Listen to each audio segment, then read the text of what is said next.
Santosh sir will take at least half an hour. So meanwhile, he will be contacted, sir.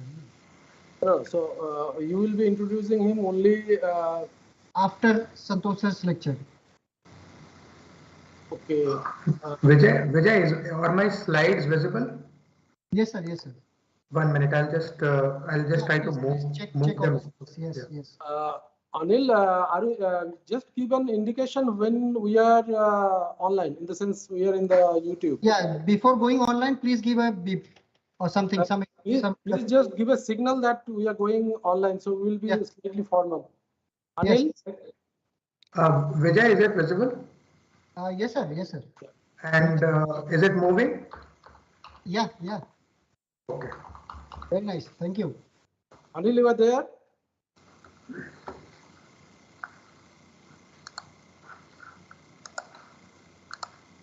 Anil is here, sir. He's having like some problem with the mic, so he's here only.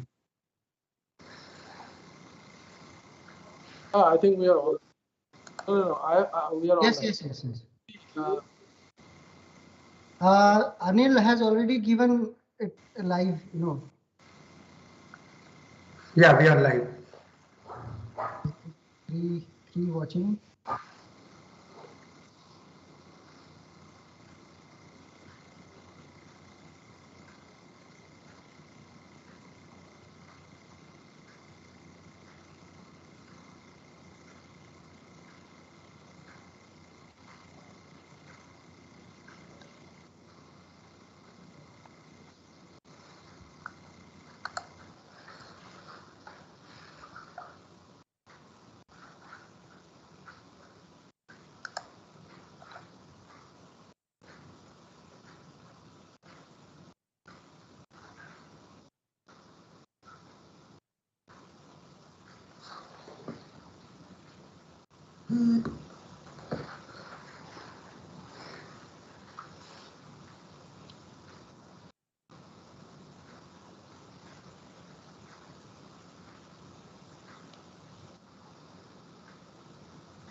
So very good afternoon to one and all present here. I would like to thank Dr. Abhijit Karmakar, Head Skill Development Unit of CSR Siripilani.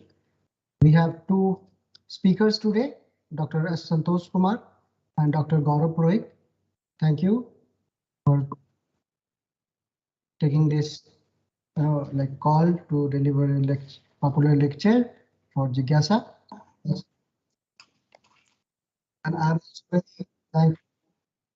very thankful to Dr. Pramod Tawar for coordinating this event. Also, thanks to Dr. Anil Sani. And with this, I request Dr. Abhijit Karmakar to say a few words on this occasion. Yeah, thank you, Vijay. I welcome you all present today's in today's lecture series. This is the second set of lectures in our series of Jigyasa lecture series. So we have two lectures. One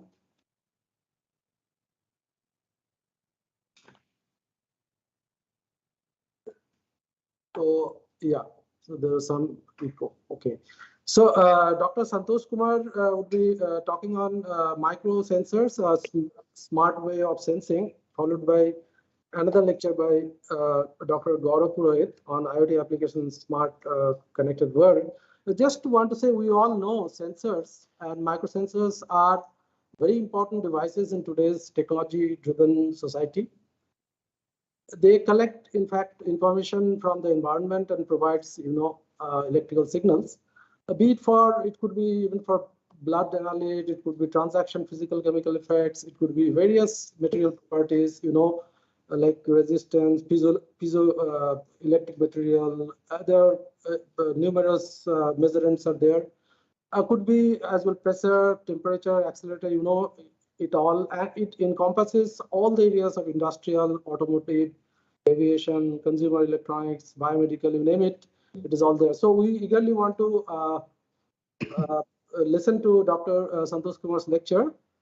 The next lecture would be by Dr. Gaurav, and I think the topic is very well known. IoT application and smart connected world doesn't require any introduction. So without spending any further time, I would request Dr. Vijay to quickly introduce Santosh and get on to the lectures. Thank you very much, sir, for your briefing at the very beginning. Before introducing our first speaker, I would like to request all the people around here who have joined in YouTube or maybe through MS Team to send their queries through chat, and at the end of the lecture we will be answering those queries. So with this, it's my pleasure to introduce our first speaker, Dr. S. Santosh Kumar, who received his BTech degree in Electrical and Electronics Engineering from Birla Institute of Technology and Science, BITS Pilani, in 2009. He received the MTech degree from Academy of Scientific and Innovative Research, ACSIR, in 2011. He has completed his PhD degree in the area of MEMS-based pressure sensors in 2017. He joined CSIR Siri in 2011 and is currently working as a principal scientist and he is associated with Semiconductor Device Fabrication Group of CSIR Pilani. He has authored and co-authored almost 40 papers in various reputed international and national journals and conferences. His research interest includes MEMS-based physical sensors, which includes pressure sensors, accelerometers, and cantilevers. And today he will be delivering his lecture on a very wonderful topic, as already mentioned by Karmaka sir, the microsensors, a smart way of sensing. With this, I request Dr. S. Santos Kumar to deliver his lecture. Thank you. Thank you, sir. Yeah, thank you. Thank you for the introduction, Vijay.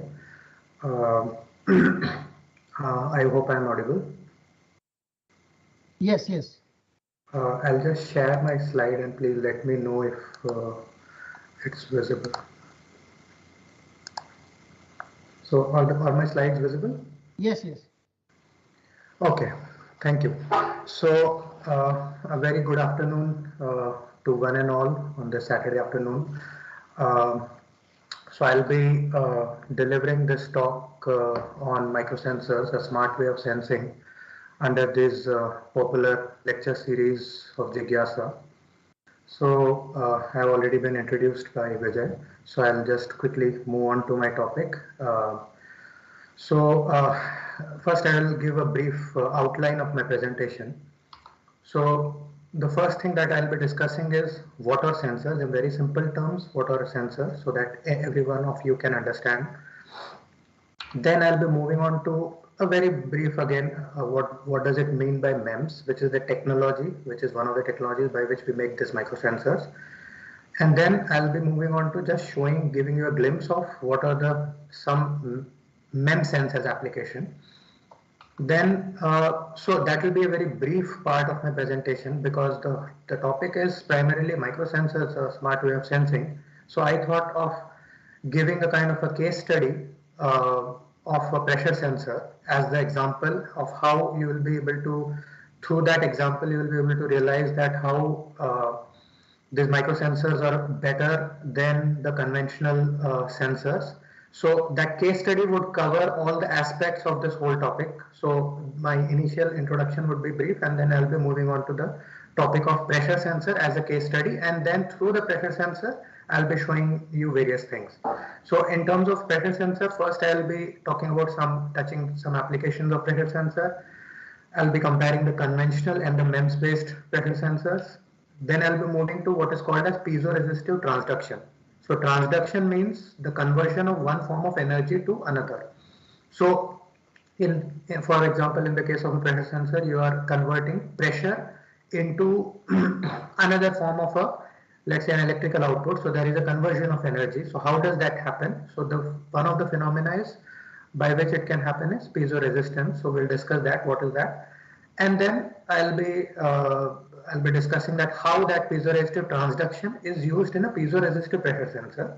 So there can be many types of pressure sensor. We'll be focusing on one. So as I told, this is a case study so that you can get both a bird's eye view as well as a close-up view into how sensors or how do we fabricate them and how do we use them. Then I'll be moving on to the MEMS or semiconductor microfabrication processes, which are the processes by which we actually fabricate these sensors. And then finally, I'll be giving you some glimpse of the pressure sensor that we have developed here at CSIR series. So with that being said, we are done with the outline. So let's jump into the presentation.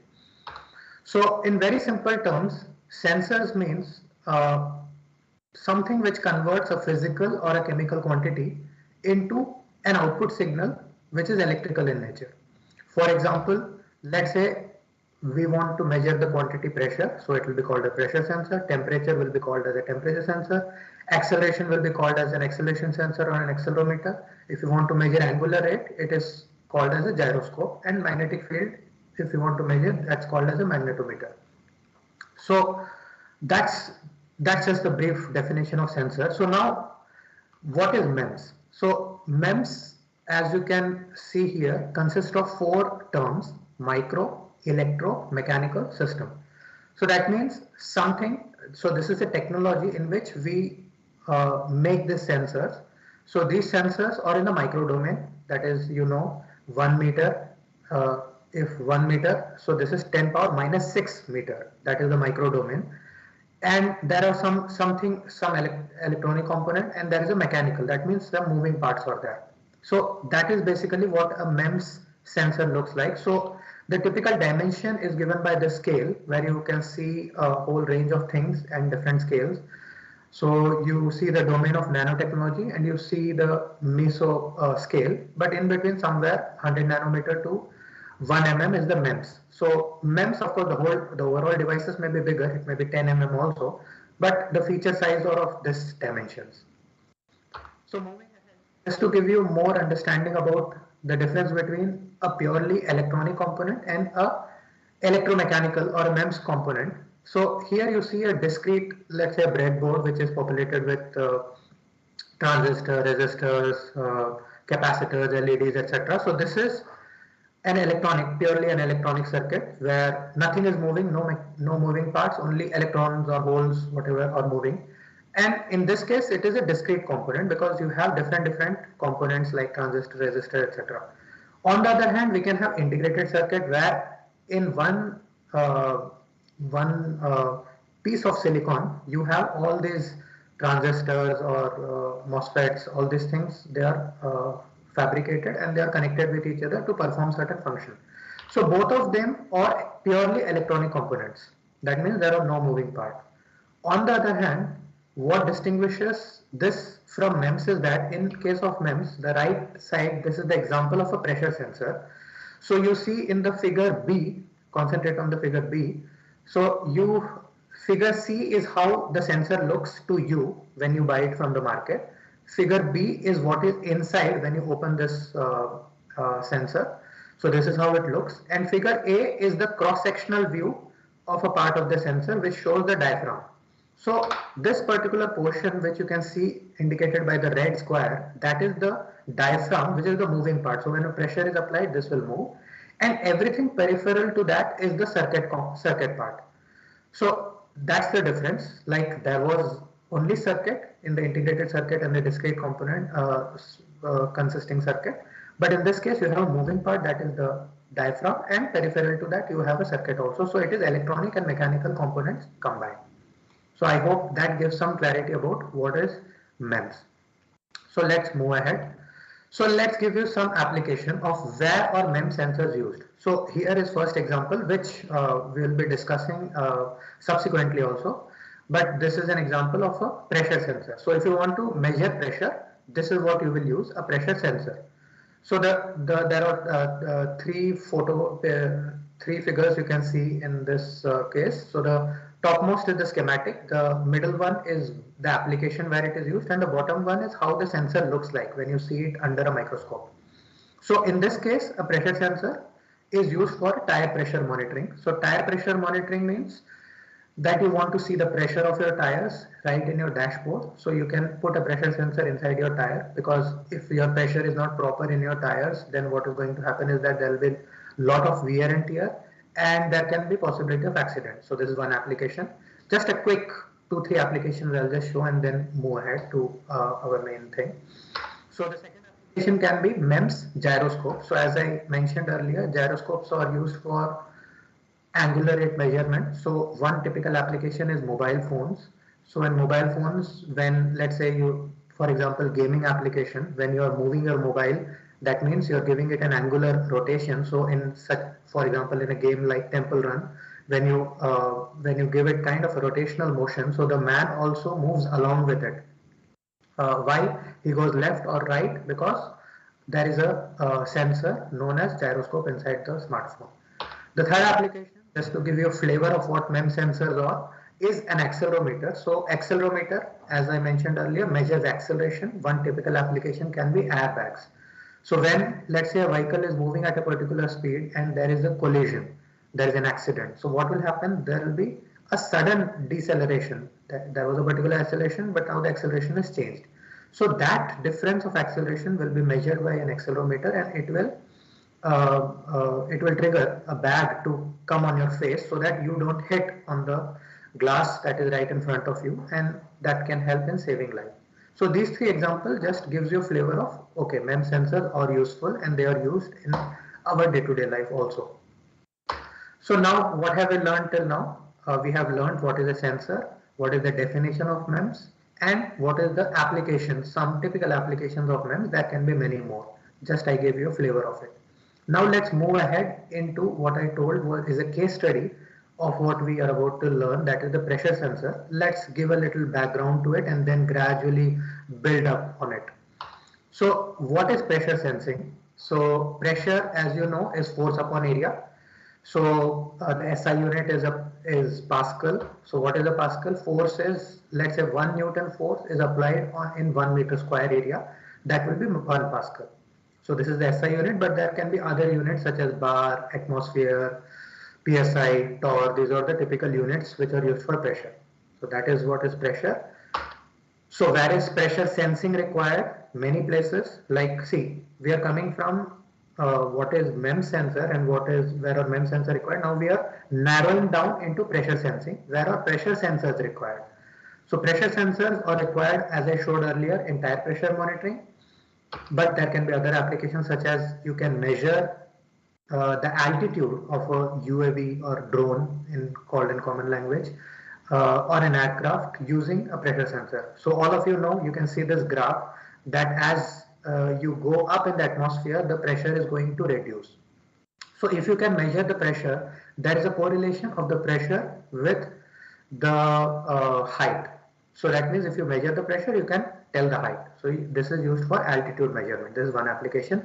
Similarly, when you go up in the atmosphere, the pressure increases. When you go down underneath in a lake or a river or a sea, so as you go down, because of the water that is there on top of you, the pressure is going to increase.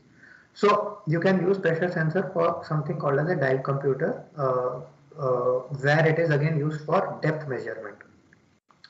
There can be applications in industrial process control, like you may require that some process should function at a particular pressure. So you can control the pressure, you can check the pressure, whether that pressure has come or not. And there can be many more such applications. So just again giving you a flavor of pressure sensor is important at many places. So now pressure sensors per se, if let's say we are not talking of MEMS specifically, they can be categorized into two different categories. One is where pressure is the only source of power. That means no external power is required. You're not giving any external power, no voltage, no current, nothing. Just the pressure is coming and it is doing something in that sensor that pressure itself is becoming the source of power, and you are able to measure the pressure using the power given by the pressure itself which you're measuring. That is one category. The second category is the one which requires external power source. That is, for example, in most of the cases, the MEMS sensor do require an external power source in the form of a voltage or a current. So let's discuss the first category, that is on the left one, where the pressure is the only source of power. So we can say that we are classifying them or calling them as conventional pressure sensor, which have been used for all these years. That doesn't mean they are not used right now, but MEMS sensors are comparatively newer to them. So let's delve a little bit more into them. So they can be various categories. I have shown 4 categories. One is manometer, then is bellow, then the combined category of diaphragm, capsule and aneroid, and Borden tube. So these are the typical sensors which are used. So for example, take your U-tube manometer. Of course, this is not your YouTube on which you are watching this lecture.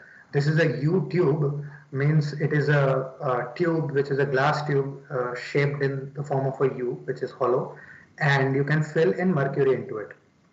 So when mercury in the initial stage, when pressure on both sides of the tube is same, so then both the mercury columns on both sides of the tube will be at the same height. But when you apply system fluid on one of the sides, then there will be pressure difference. So this pressure difference will give you rho GH. You would have studied in your classes. Rho GH, you can relate with this. That will give you the pressure. Another way you can measure pressure is using a bellow. So here you see there is a bellow. Pressure is coming from the right side, and then what is going to happen? So you can see this arrow. Just 1 minute. Let me have a pointer. Yeah, this is the arrow. So this moves this side, and then the dial will move this side because of this spring arrangement. So more the pressure, more the dial will move and show you that where exactly how much is the pressure. So you can see in this animation. I hope you are able to see the animation. Vijay, is it visible?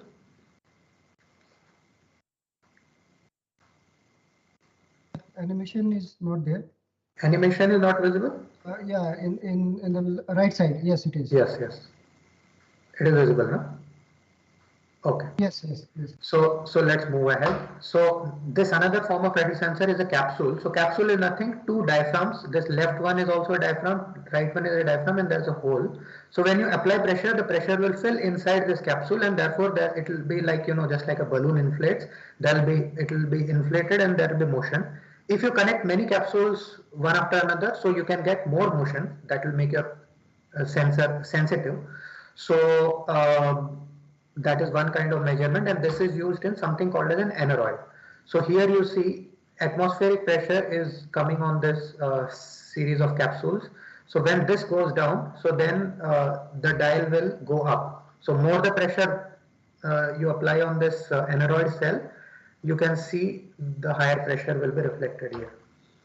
And this is a very common type of pressure sensor which you would have seen many places. This is ubiquitous. So this is called as a Borden tube. So what is a Borden tube? In Borden tube, you have this kind of, see the left figure, the right one is how it looks to you, but the left one is how it looks from inside. So you have this kind of there is this region which I am indicated now, highlighted. So that is showing it is an evacuated hollow tube made up of some metal. So pressure will come from down and it will fill this whole tube, and because of that it will try to straighten up. And when the tube tries to straighten up from the C position, so then what will happen, because of the rack and pinion arrangement, the dial will move on the front side. So I'll just show an animation. So this is the motion. So this one is the animation. So you see the pressure is coming and it is trying to straighten up, and because of that the dial is showing you the reading of how much pressure is coming. So that is another type.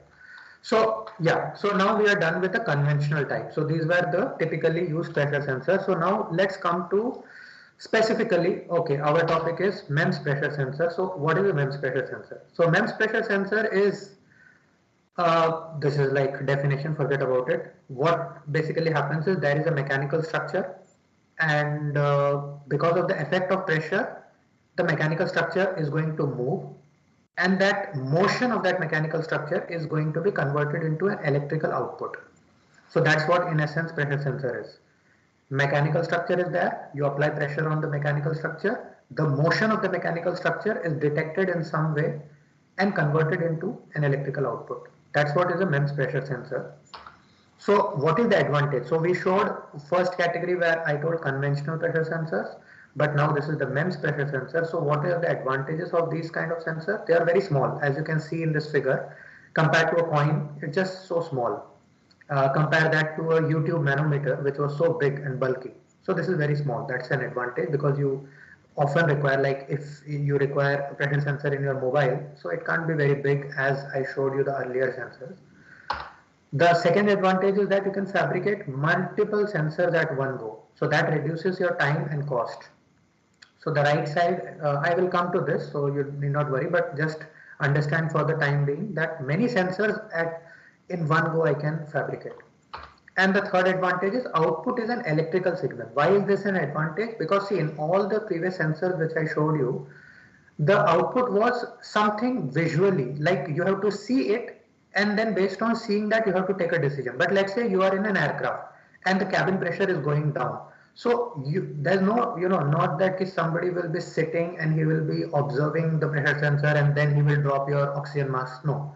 So there has to be an electrical signal which says that the pressure has dropped. So the pressure should convert into electrical signal. And then based on the electrical signal, something should happen, something should get actuated so that your mass fall automatically. So that's why, because pressure sensor is used as in one of the link in a chain of activities which are going to happen one after another, triggered by one another. So that's why you require a pressure sensor electrical signal is very important. So that is what happens in a MEMS sensor. So moving ahead, there can be various transduction principles. That means various mechanisms by which the pressure sensor can function. I have specifically only chosen two, just to give you an, we can have 3, 4, 5 also, but two types of MEMS pressure sensors which are very common. One is piezo resistive, which will be the topic of our discussion further. But the second one, I want to just briefly tell you how it works. That is a capacitive sensor. So in a capacitive pressure sensor, what happens is, you can see here, there are two plates. One is the bottom plate, which is shown by red, and one is the top plate. So the top plate is initially straight, but when pressure is applied, you see that it is getting deflected like this. So when there is deflection, so the capacitance between both these plates, you know, capacitance is epsilon naught A by D, you would have studied. So here what is changing? The area is not changing, but the distance between the plates is changing. So therefore, change of capacitance is the measure of the pressure. So that's what in simple terms is capacitive pressure sensor. So we'll not be discussing in depth that pressure sensor. We'll be discussing the first category, that is the piezo resistive pressure sensor. So let's quickly. So now you have to be a little attentive. In one slide, I will summarize quickly how exactly the pressure sensor functions. So please be attentive. So, okay, before that, what is piezo resistive? What does this term piezo resistive mean? Piezo, the word piezo is derived from Greek, which means to squeeze or press. That means something related to pressing or squeezing is involved. And piezo resistive effect is the change of electrical resistivity of a semiconductor when mechanical strain is applied. So that means if some semiconductor is there and you apply a stress on it or a strain on it, then its electrical resistivity, you would have studied what is resistivity, rho L by A, that is the resistance. So that rho is your resistivity. That is going to change in a semiconductor when it is under some stress or strain. So that's what is piezoresistive effect. Now pay attention to the next slide. So see, what am I saying is that consider this rectangular, let's say semiconductor, it is, let's say silicon, doped silicon, and you're applying some stress. That means either you're pulling it or squeezing it. So it is under stress. So what is going to happen because of this? The lattice structure is going to change. That means because just like you pull something, so then there is a regular arrangement of atom inside the that particular block that we are showing. So that is going to change. The lattice structure will change. The position of the atom will change. So I am explaining in very simple terms, not going into any technical details, which will be very easily understandable to you, that the lattice structure changes. Because of that, what happens? Just like if, let's say, you get more space, you can run faster. So the electron's mobility is going to change. That means the electron can run faster or run slower depending on how the, so we are not going into the technical detail of how it happens and the band diagram and all these things, but just imagine them like some pillars and they became more farther apart so the electron can move easily, or they became more closer so it became difficult for electron to move, which was basically your giving you your conductivity. So there is a change in mobility of the electron, and because of that there will be change in resistance. When you from the outside try to see the resistance of the semiconductor when it was under stress, you will see a changed resistance. So now, but the point, okay, so this is understandable, but then now how do I stress this particular semiconductor due to the effect of pressure? Because here this seems like some kind of pulling. So how does pressure convert into distress? So for that I have left the first block. So see here in this case you see this diaphragm, this animation on the right side top. So when a diaphragm like that is there, which is clamped at all four edges, and you apply a pressure, so what is going to happen? That it is going to deflect. So when it deflects, there will be stress at the periphery of the diaphragm. So if I can place my semiconductor at the periphery of that diaphragm, then that will experience the stress which the pressure is giving rise to. So that's what is done. You place your piezo resistor. So I am calling this particular resistor as piezo resistor because this resistor will be under stress. So I have placed them on a diaphragm. So you see this regions where the piezo resistor is there. So the pressure falls on the diaphragm deflects, and the piezo resistor, because of being attached to the diaphragm, they experience stress, and all this phenomena happen, and you observe a change in resistance. But now the change in resistance also, how do I convert it into a more usable form, that is voltage? How do I do it? You all know Wheatstone bridge. So Wheatstone bridge, if I connect four, so if I have four piezo resistors on the diaphragm and I connect them, so I can connect them in such a way that the Wheatstone bridge initially, which was balanced, will become unbalanced, and therefore with pressure I will keep getting a voltage output. So this should be very clear to you for what I'm going to explain to you further. That is how a pressure sensor functions. So let's move ahead. So that means in essence we require a piezo resistor and a diaphragm, and we will be able to make our pressure sensor. So now how do we make this pressure sensor? So okay, what is this learning till now? We have discussed about MEMS in the first part, and now we discuss about pressure sensing, the application, conventional and MEMS pressure sensor, what are they, and the transduction principles, and the piezo resistivity and pressure sensor basics. This is what we have discussed till now. Let's move ahead. So how do we make these sensors actually? So very quickly we will discuss that. So the starting material is sand, or let's say the starting material is single crystal silicon wafer. But even to make that single crystal silicon wafer, we need sand. It comes from sand. It is processed to give you this kind of a single crystal silicon wafer. You can see on the right side. So this is just like a plate with a finite, it can be 12 inch, 8 inch, 6 inch, that is the diameter, and the thickness will be very, depending on the size, it will be more or less. For example, a 3-inch wafer is going to be around 350 micron. So this is single crystal silicon wafer. So this is the starting point by which we will do on this wafer, we will do all the processing, and we will ultimately get these sensors. So this is a processed wafer. On the extreme right, you can see the processed wafer on which we have done the semiconductor or microfabrication processes we have carried out. But the first step of sand to silicon was done using something called as Zokravsky process. Let's just get a flavor of what exactly that is.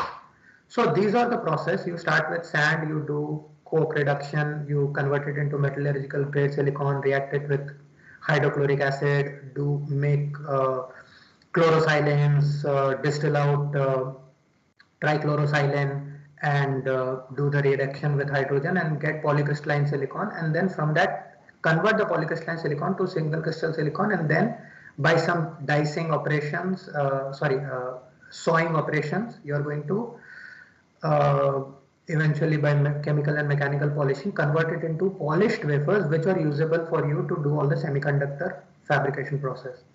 But so this is the whole journey. I'll just show you the part of the journey from polycrystalline silicon to single crystal wafer using a video. So this video is available on YouTube. So I hope you are able to see the video. Vijay, is it visible?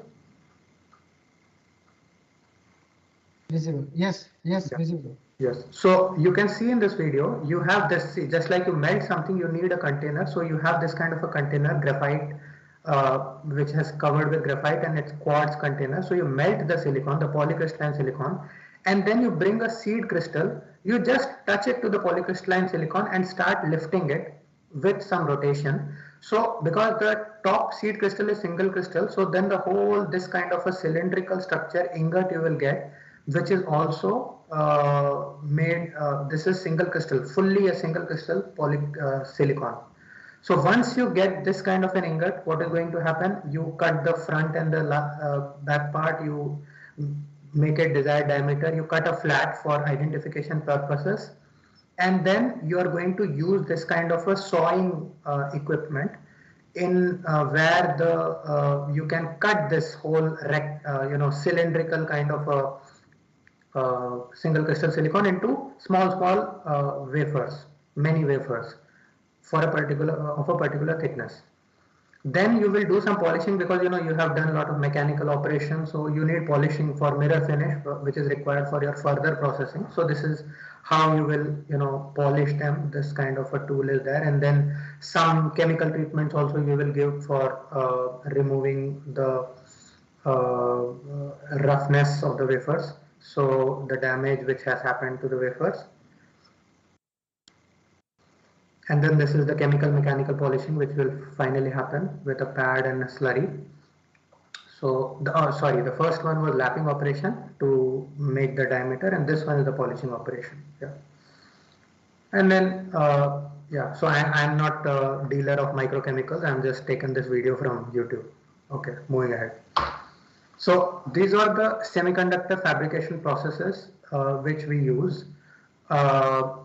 So they can be broadly categorized into 5, that is deposition and growth, patterning, etching, diffusion and ion implantation. So I'll very quickly and in simple terms try to explain to you what they are. Let's now first focus on the first 3, deposition, patterning and etching. So these are the steps that we carry out on the single crystal silicon to eventually get your pressure sensor. Oh, so what does an apple have to do with semiconductor fabrication? Incidentally, nothing much, but I just want to explain to you that this is the top view of an apple. So if you cut it across like this, so you get a cross-sectional view. Similarly, if this is the single crystal silicon wafer, this is how it looks from top. If you cut it, this is how the cross-section looks, and this is the cross-section that I am going to show. So be very clear, what am I showing you of the wafer? So just like this is the cross-section of the apple, that is the cross-section of the silicon wafer, and on this cross-section is what I am going to show you this process of deposition, patterning and etching. So just for example, take this, so in this case the green one is the silicon substrate. On that we have grown a SiO2 layer, that is silicon dioxide, and then we can coat a material which is like it's like a honey kind of viscous substance which is called as photoresist. Which you coat all over the round wafer. So this is the cross section as I told you earlier, and we do this coating and then we can do exposure. So in an exposure what happens, there are some transparent part and some opaque part, and so this photoresist is a photosensitive material, means where the light touches it will change in property, and depending upon whether it's a negative or a positive photoresist, it will get removed from that area once we develop it, and therefore using that as a masking layer we can etch out the silicon dioxide which is beneath it, and then remove the photoresist. So then we get this kind of structure. So you see there is process of deposition. So here that there is so here there is so okay, fine, I'll be a little quick now. There is an SiO2 layer, and that is deposition, and then patterning, etching. So these are the processes which happen in silicon. So, and the next two I will discuss a little later. I'll go a little quick now. Beside this process, we have something called as MEMS technology, which are specific to MEMS. The other technologies are there in the semiconductor also. But here 4 technologies, I will not be talking of all of them, just 2 of them, that is bulk micromachining and wafer bonding.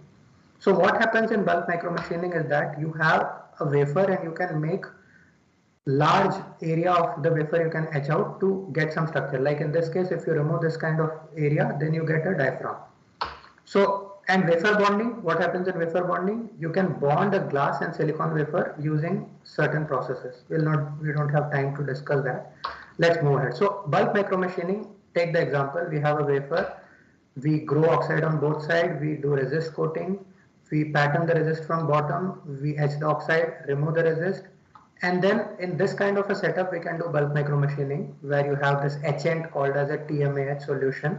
We put the wafer there and we do this etching and remove the oxide. So this is how it looks, the cross section, or this is how your wafer is going to look after the whole operation. So by this operation what have we got? We have got the diaphragm, which I told is one part of the story, and the second part is the resistor on top of the diaphragm. So see, in one wafer so many holes, that means on the back side of this wafer so many diaphragms. So this is the cavity from this side, and from the other side if you see, it is a diaphragm. So now how do we get the second part, that is the piezo resistor? That is by the process of diffusion or ion implantation. So what you do, you put this wafer in a furnace which is at high temperature, and you have some dopant atom source coming, and that dopant atom diffuses into your silicon, so that is doping.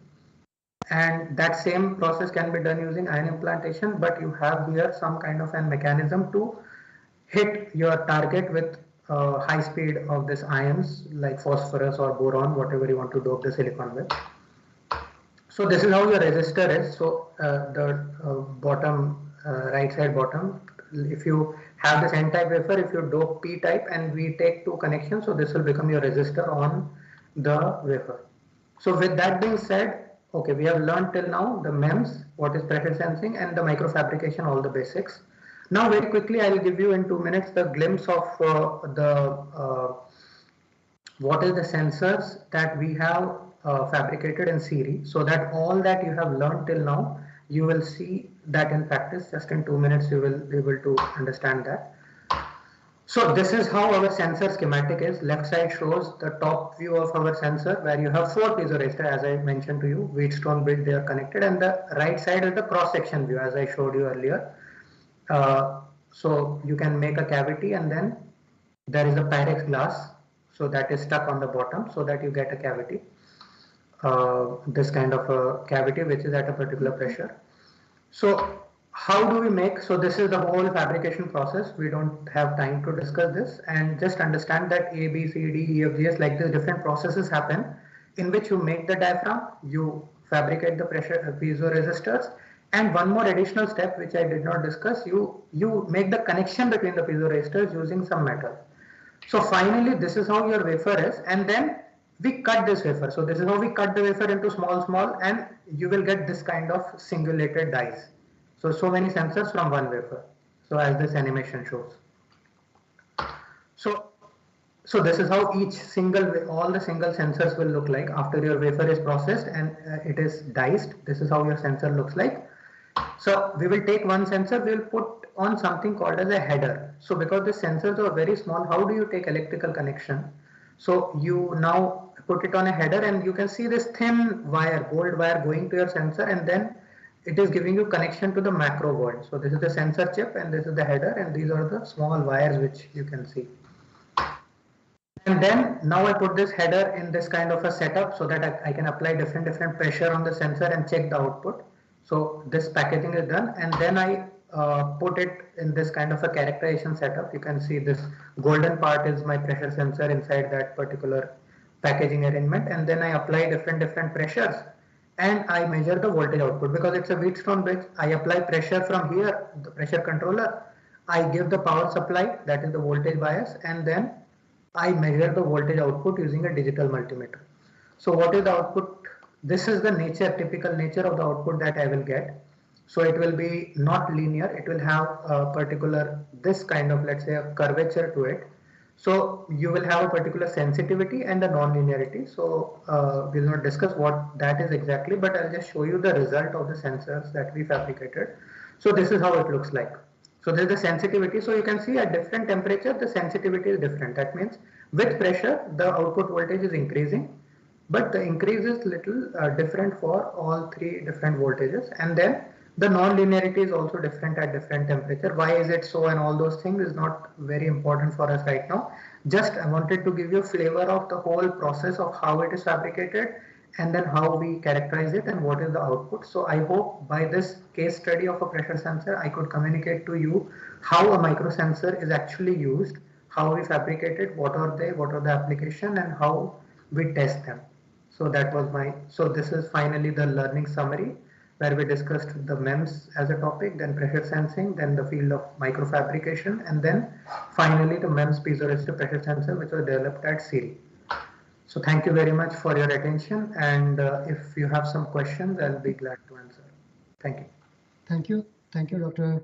Santos Kumar. And if there is any question from the audience, they can post it in chat box of YouTube. So I will wait for 1 minute if there is any question. Otherwise, we'll move on with our second speaker. If you have any queries, then you can post it in the chat box.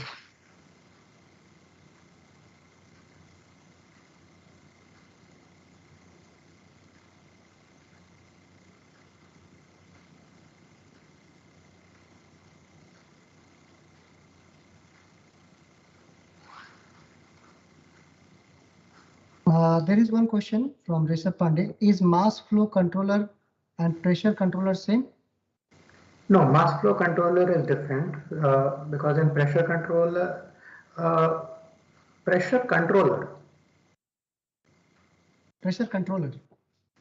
no, I don't think they're same. Okay, so if there is any other question from any of the audience, please post it as soon as possible.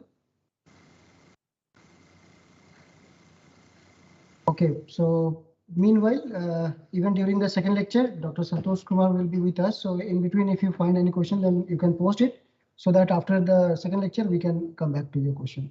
So with this, thank you very much, Dr. Santos Kumar, for your very important lecture for microsensors. As we know that everything we do today, like they are linked with some kind of sensors. So thank you very much for this interesting talk. So with this, I would like to introduce our second speaker today. Is Dr. Gaurav Pravik. Is currently working as a senior scientist in Societal Electronics Groups at CSR Siri Pilani. He holds master's and PhD degree from BITS Pilani, Rajasthan. He was a visiting project researcher under Japan Asia Youth Exchange Program at Hiroshima University, Japan in 2017-18.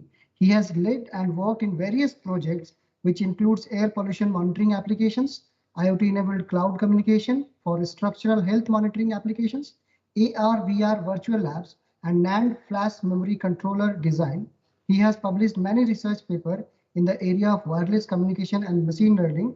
So today he will be giving his lecture on IoT and IoT connected world, smart connected world. So with this, I would like to invite Dr. Gaurav Purohit for his lecture. Over to you, Gaurav. Thank you. Vijay, thank you for your kind words, and now I'm sharing my presentation. Just tell me when you can see that.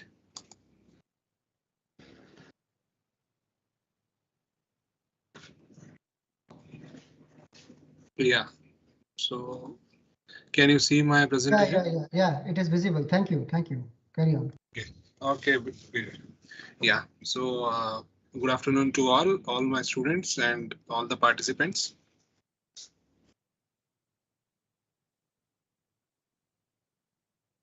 Yeah, so today's agenda is regarding the IoT and the core applications of the IoT. I hope am I audible now, and I will proceed to my presentation slides. Yes. Yeah. So with a brief history of an IoT, the IoT Internet of Things was coined by Kevin Aston in 1999 during a groundwork for the standardization of RFID, where RFID means radio frequency identification, is a kind of chip usually nowadays coming in mobile phones, and we see in our car locking system. He worked in the MIT Auto ID laboratory where he coined this term. So he was working in the supply chain optimization in the earlier research work as in senior management, and he coined this newly attractive technology called IoT. The IoT picked up in 2010 and gained popularity, and now we all are learning IoT as an groundbreaking technology. So from history to the present, IoT has gone through many of the changes. Like there was a pre-internet thing. So what was in pre-internet thing? Human beings are interacting with machines. So they were using mobile, SMS and all. But when the internet of people, that the second stage of internet comes, when we have connected to all the communicating world with Instagram, with Google, with YouTubes, with WhatsApp and many more communication networks. So now here people are coming in with billions of devices interacting with each other using internet. But now the third stage has come where Internet of Things has been arrived. And now the billions of devices, instead of living human beings, now the things are also interacting.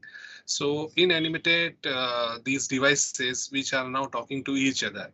So how this progress has been growing, let us see. From 2019 to 2030, these devices has been growingly from 5,000 million devices to 17,000 million devices, and they will have many different applications like connected vehicles, IT infrastructure, payment gateways, and autonomous vehicles, robotics, blah, blah, and many more things. You can see CCTV, lightning, security alarms. So there are plenty of applications are grooming around these, plenty of the billion devices who are now interacting, who don't have any living characteristic with them, but they are able to interact with different devices using some of the technology which is called Internet of Things. So if we see the entire world, we see the picture in different colors, and the high marks here that the devices which are growing in these countries in an in a vast manner, which includes Asia region, in which India is prominent one, whereas few mild regions and there are few lower regions in America and North America, where these devices are growing in an lower order. But India and other Asian countries are grooming up with these billions of devices in this digital world. So now the term, what is Internet of Things? So if we see this picture, we have few devices, and our previous lecture was differently and giving you total development of the different sensors. So now you are equipped with these devices. Okay, and we can say this inanimate devices. Just hold a minute. Just a minute. Yeah, there was voice from background, so pardon me. So these devices can communicate to some platform, and this platform is nowadays very popular and is another buzzword called cloud computing. So we have some platform where we gather these data, and with this data we do some sensible analytics to them, and then we can do the control and response.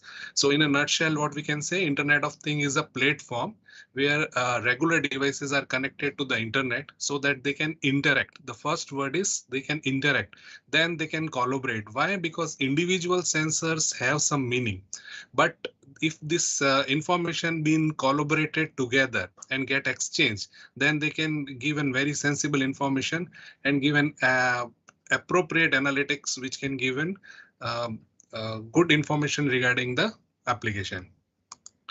So now if we go more closely at our devices called mobile, we can say that we have gyroscope. So if we tilt our mobile from X location to Y or another Y to Z location, it definitely give us some response. We have GPS tracking, which can give us our prominent locations where you are moving. We have adaptive brightness in our mobile phones. If it is a dark, it automatically adjusts our brightness of the screen. Why? Because the sensor is giving an adaptive feedback. We have voice controls like Google Assistant, Siri, etc. If we ask something, they can call, they can search something, and then we have face detection for our security system. So individually, these sensors play a role, but if we collaborate and if they interact with each other, we have plenty of applications which can be made upon it and can be used by our customer and our users. So now let us see what Internet of Things can do every day for us if we embed them in a form of an electronics or in a form of a software or with few sensors. So let us have one platform where I can collect the data.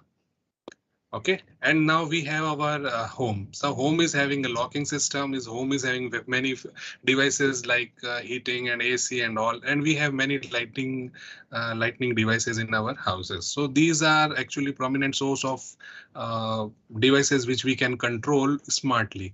Now, if I collect the ambience of my house, the temperature of my house, and the security of my house to a platform, and now if I'm moving from my workplace to my home, regarding I'm capturing the speed and fuel engine and my the current location, these all are fed to some collective platform, and the same platform is capturing the different devices and their status.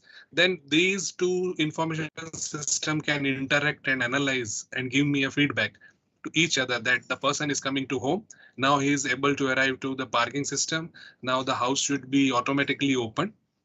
The ambience which is controlling the temperature as well as the light will depend on my the arrival. I will change the temperature to say 25 degree if it is feasible by looking at around the outside temperature, and they can adjust each other. So it is what the platform who can collect the data, who can analyze smartly and give me an adaptive control with my precision and my location. Okay, so this is how these sensors individually can do good, but if they can integrate and collaborate, they can exchange the data and can give the appropriate application for my easiness and lifestyle.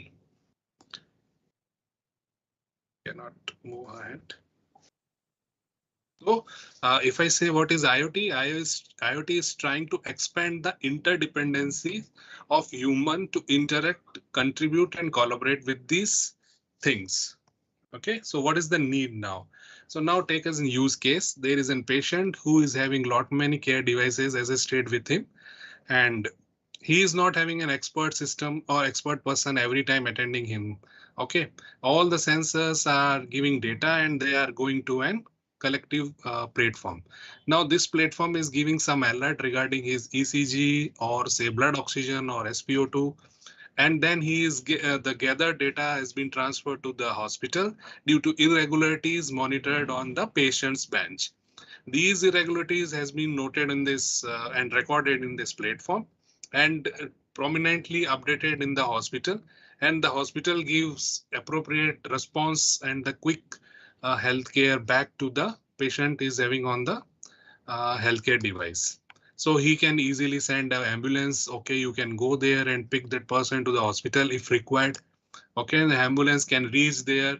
In the meantime, all the recorded data from the collectively are going to the doctor. He is actually giving the prescriptions, the medicines, and he is arranging an operation theater if it is required at an hospital. Within the meantime, the ambulance is picking him from his house to the hospital. So what we can say in a nutshell, IoT is actually expanding the interdependence of human beings to what? Interact, contribute, and collaborate. So this is the takeaway point for you students, that what IoT actually needs and what is the need of an IoT and what actually IoT can do for you. Now, if I say in a pictorial diagram the same thing, the person who is managing 4 machines is not, and all the machines are not on the IoT, then what will happen? This person has to rush everywhere and has to manage everything. So the dependency of these machines is on the human being.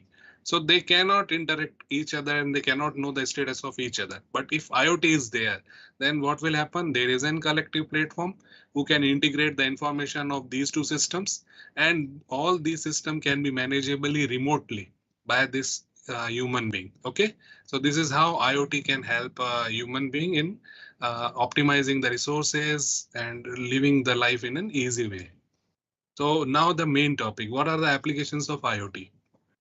So if you go for the first application, IoT is required in day-to-day life with our digital watches, with the ECGs and all those sensors are there. We'll be quickly going to those slides. In the healthcare, I've already taken use case to explain you the need of IoT. The smart cities, which can manage the garbage, manage the air quality, traffic system, traffic congestion system, etc. Then IoT in agriculture, IoT in industries, and IoT in the disaster management. So we'll take all the use cases one by one. I hope I am not going fast, but with the time limit, I have to cover all.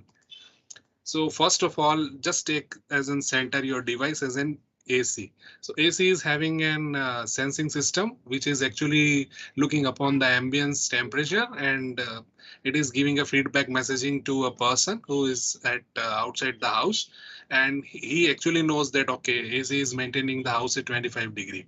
And all this is has been done by some collective platform. Okay, so there is an air conditioning unit at home who can interact with an human being through an interactive cloud system. And what they can interact, it actually records the temperature, the position of that person, and the other records like ambience, light, etc. And with all these things, he can easily manage that if the person is coming towards the house, and it can target the distance between the house and the current location of this person. And with the need of that, it can manage the switch on and switch off or the directions of the AC where exactly the person is sitting. So this is how it deals in an everyday's life.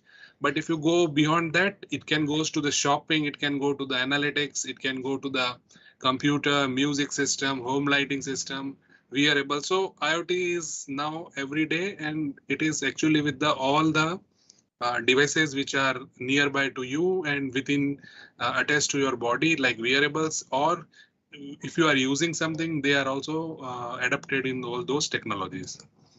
If you go into the healthcare, what is the problem of healthcare industries? We cannot have the real-time data available every time on the platform because of the ethical issues, and we have lack of smart care devices. And we also have inaccurate standard analytics because we required a lot many historical data to take a decision regarding the healthcare.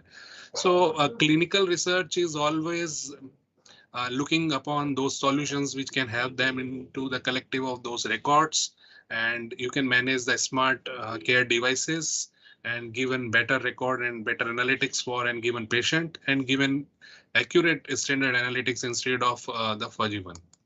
So IoT gives a solution to all those things who can provide in real-time data. It can make the device smarter by giving an adaptive control and response on the same time in a very real-time system.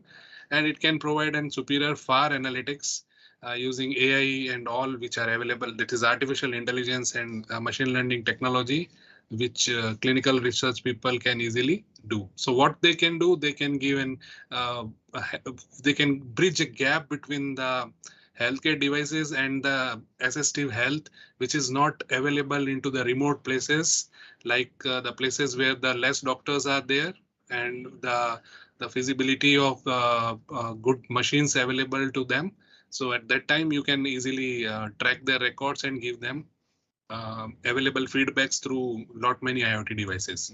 So how these smart care devices work? These smart care devices are equipped with the smart sensors, and these smart sensors are having a connection gateways. Through that, they have a collective cloud where they can record the data of the past and present.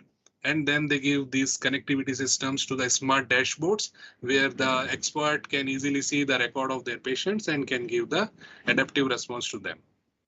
Moving to the next section, that is IoT in smart cities. If you go into any city, the city is having a different kind of problems, and they are because the intensity of the population affects the problems at the smart cities. So the traffic management, the waste management, or the water resource management all depends upon the original resources they are having and what the habitants have their particular habits to behave with the system. So these are the common and prominent problem which I have written, which are 5 to 6 in number.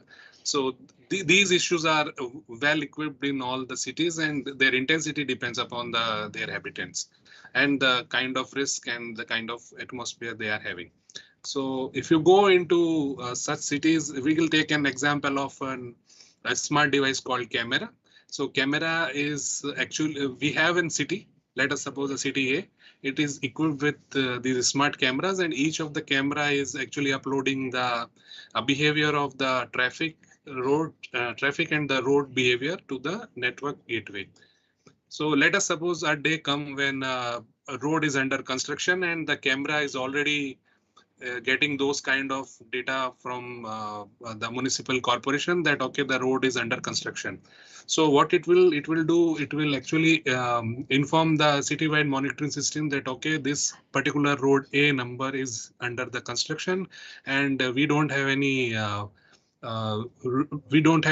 traffic today on this particular thing. So we require traffic divergence and to avoid the congestions. So what they will do, look around from this way, the city monitoring system can divert the traffic signals so that all the paths moving to that congested road going from city A to city B or city B to city C can be diverted to the nearby signals.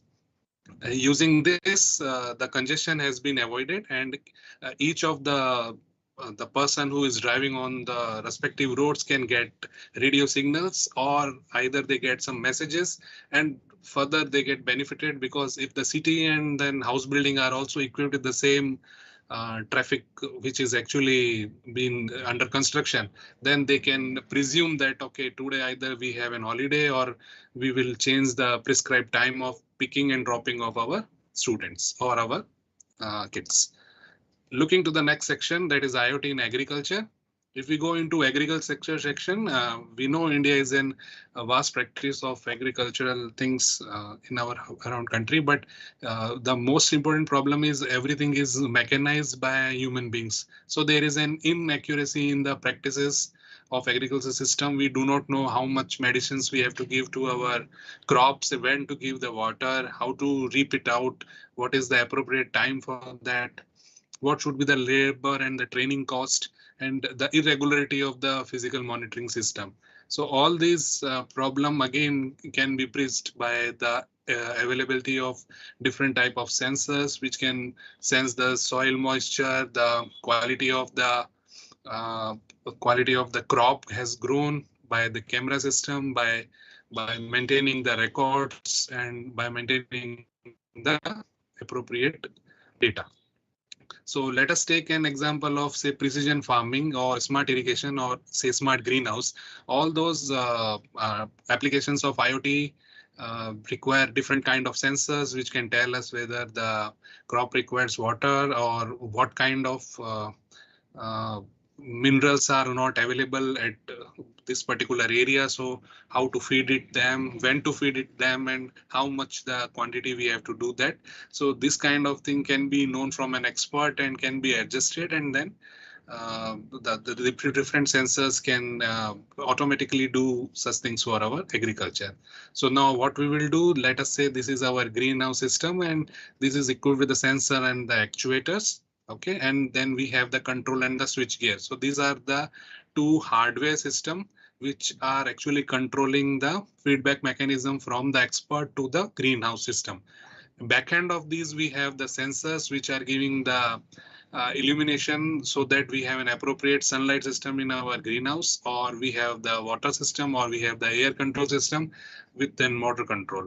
So based on the current temperature and current humidity and the current ambience or light, we give this data to the gateway, and gateway takes it to the again recording platform system, that is a cloud one, and there it gets the remote commands back in an feedback loop, and again the gateway will monitors the same on the person who's actually attending this greenhouse in his own duty, or by the remote commanding system which is not available in the particular geographical zone, but an expert is there in another geographical zone.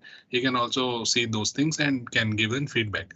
So based on this, we can shut it on or shut it off the available physical devices. So this is how the IoT in greenhouse has been maintained. If we go into the most popular section where IoT is the key point, because here the quality of product, time to market is important. So what is that? In industries, we have inconsistency in the data entry system, and it is a time consuming because the production and reporting are go into one and one. And then we have always the labor and staff problem because of the cost of the training, and aware level of the security is another issue, because if the product goes out from the industry before it launches, again it's a problem. So again, the IoT with security comes into the picture in this prominent section. So what is the solution? The solution is that IoT can optimize and save the time, because everything here you can see in the picture, but not in an animation, that the robotics and maintained by the ERP, there are many machines we are actually sensing and doing from packaging to the end-to-end to the packet delivery of an particular product. Even the assembly and disassembly can be done through the machinery. So this robotic system or Industry 4.0 is an upcoming area where IoT is more prominently has been used, and this can easily control the quality. It can easily manage the inventory, and that can be a cost efficient because the labor can be different in a different geographical zone. But if the capital investment of machine has been done for a specific production line, then this production line can work 24/7 without any stoppage. Okay, and they can even manage the security and monitoring system through many of the camera devices and other RFID and tagging systems. The last and the most required area where IoT is required in is disaster management. So what are the problem phase in developing countries, that we have a high population density in an area and we have a very poor evacuation systems, because the response time and the help required then is very urgent. So and we can go with then different severe weather conditions at the time. Suppose it's a flood and suppose it is heavy rain, so the evacuation system automatically get hindered. So what can be the solution? So based on different geographical areas, we can maintain the records, and with those records, we can have an appropriate prediction system, and that prediction system can help us to prepare before the things can be in a more severe way. And again, the response team. So if the things are connected in one-to-one, and if they can integrate and collaborate to each other, then the response time will be very less. Say a human is handling and machine to machine is directly handling. So IoT is a networking of networking, where machines and machines are handling, and they are actually predicting, and they are actually finding another way where human beings cannot have more responsive and more faster way. So let us take disaster management in a forest fire system. Suppose there is an forest area and the habitants are living to nearby it. So we have the sensors which are actually taking the temperature and carbon emissions from this area, so that if there is a fire, either the CO2 will increase or the temperature of that area will increase. And because of increase of temperature, sometimes we have fire also. So all this preparedness from these records can easily go to some network gateway and then can give an alert to a system where actually countrywide or statewide some corporation is managing it, and they can do the prominent automated call to the police and give instruction to the habitants that either they go away from it, or they can help to remove the fire, or they can give the displays that okay, in the coming durations there will be temperature high, so there is likelihood of fire. So I think you should be prepared for yourself to evacuate from those areas in a very prominent way. So finally, I will give you 2-3 slides in a proper animation what Siri is working in this area. So looking upon this particular slide, we have an use case of water treatment where we have different villages or gram villages, and we have water in a form of surface or a rain harvesting or a groundwater system. So all these water resources are equipped with different water sensors like CO managing TDS and pH level. All this data will be captured through sensor and given to a nearby device. This device is linked to a nearby gateway, which is actually connected with either 2G, 3G, and 4G, which we know is in wireless technology, which we use for telephones, and that can range from 1 to 2 kilometers. So these devices record this data at every 15 minutes or 30 minutes, whatever has been set with a frequency. And that goes to another bigger network to an again platform where we record the complete life cycle from the rain to the harvesting of the water, and then the current sensing quality of the water. Okay, and with all these things within countrywide, we have such kind of systems which actually logs the data and give an appropriate dashboard to the municipal corporation, saying that the water is about to be treated because the quality of water has been gone to some below the threshold. Okay, so this is how this is a animated form of what Siri is doing for the water treatment plant.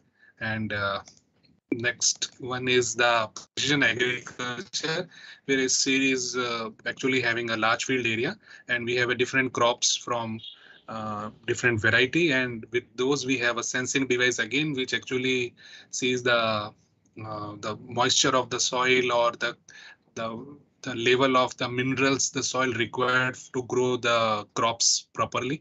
And we use LoRa devices, which is again a long range, low power long range device, which can be have mass networking up to 10 kilometers, and using the drones and all, we can do the surveillances. We can see whether the crop is reap or not. And this is the actual picture of that. And we have a control system on field, which logs the data and give data to a remote user where the experts can give their opinion whether what to do at what time. And last but not least is an air quality monitoring, where we have different sensor nodes, which are community sensing nodes. We can take it with our bag or handheld, like on our wristwatches. Few of them are on the street light. So there are few devices called cloud and edge. Edge means which are actually taking and recording data nearby to different sensing nodes. So here P is the participatory nodes, where these kind of devices are there in a hand or in a form of a bag, and other devices which are static nodes, which are actually planted on the street light or street lamps. Okay, and these data logs their nearby edge devices to the cloud, which is actually a system nearby to the Delhi center, and then we can have different data analytics over it to see the spatial distribution of the pollution, where the red shows the severity and the green shows the good label of the air quality. Okay, and these are the Android applications which people and public can use to find, okay, at what latitude and longitude and what kind of node is giving what kind of data. So these are small sensing nodes equipped with this CO and CO2 and temperature, humidity, and PM 2.5, and where AQI means air quality index, which is a label showing that qualitative number regarding whether the pollution is good, bad, or severe.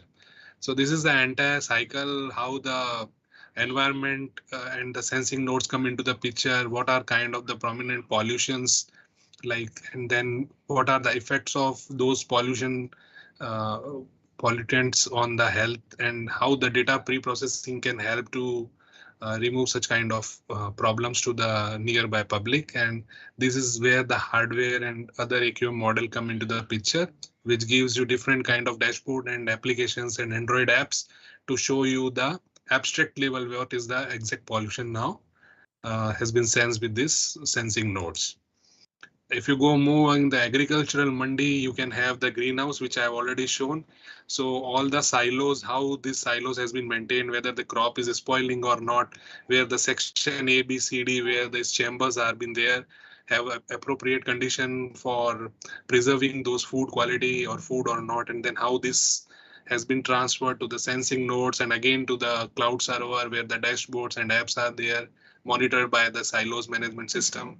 And then they record the data and do some analytics and give feedback control again to these gram mandis, whether which kind of section will be removed and evacuated first to the market, because if it will be there, it will be expired. So this is an entire end-to-end chain of an IoT with an communicating world, how things been planted and how people are working. So session in a minute means we have a stage one where we have the sensor, actuator, and devices, means the hardware, software, and all. All these integrated and collaborate to give an data acquisition system. And this data acquisition system gives data to some cloud where we can do pre-processing and do analytics. And then based on that, these models has been saved on the cloud, and cloud gives response them to the. So what actually it is expanding interdependencies of human to interact, contribute, and collaborate to what? To the things. So in a minute, we can say IoT is interacting with the virtual world, physical world, and digital world. It means you have any network, any service, anytime, any place, anywhere. So IoT is a network of devices which can sense, accumulate, and transfer data over the internet without any human intervention. So this is what IoT is in a nutshell with all these applications. I will say thank you to you. Yeah, Thank you very much, Dr. Gaurav, for this wonderful lecture. And it is like very pleasant to hear that like the application part was really very interesting, that almost in all corners of our life we are using IoT, or they have enough potential to help us in many ways. So thank you very much. Meanwhile, we will wait for some questions through our chat box. So meanwhile, I also take this opportunity to thank everyone for joining the Jigyasa Popular Lecture Series. Meanwhile, we are waiting for this like questions. So for the audience, this is the lecture 2 of the Popular Lecture Series under Jigyasa, and I hope you all have been benefited.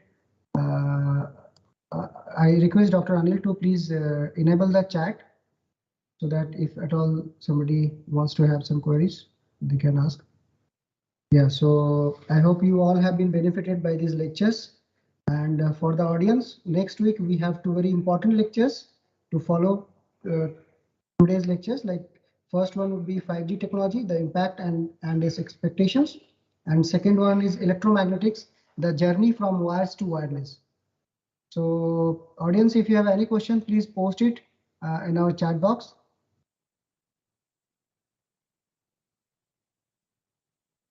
We'll wait for some few seconds probably to have some questions.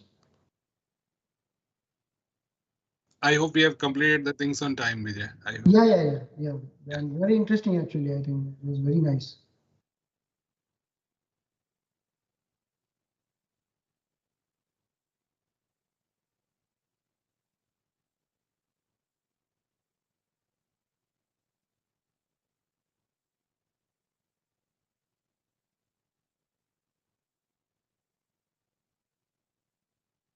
Vijay, possibly what we can also do is that if students have any queries or questions, they can reach back to us on our email IDs. We can always come back and then okay. Yes. So like there is no queries, only like one chat is there, like great presentation. So thank you for that. So okay, so I think there are not many queries from the student side.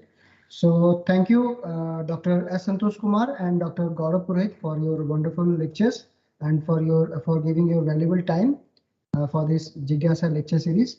And with this, I thank each and everyone for joining today and hope next week also we will meet with these two lectures as already I informed, like 5G technology, the impact and its expectations. And second one is electromagnetics, the journey from wires to wireless. The same channel, same time. The date would be 26th February 2022. I hope we will meet again. Thank you. If anyone has anything to say, I most welcome.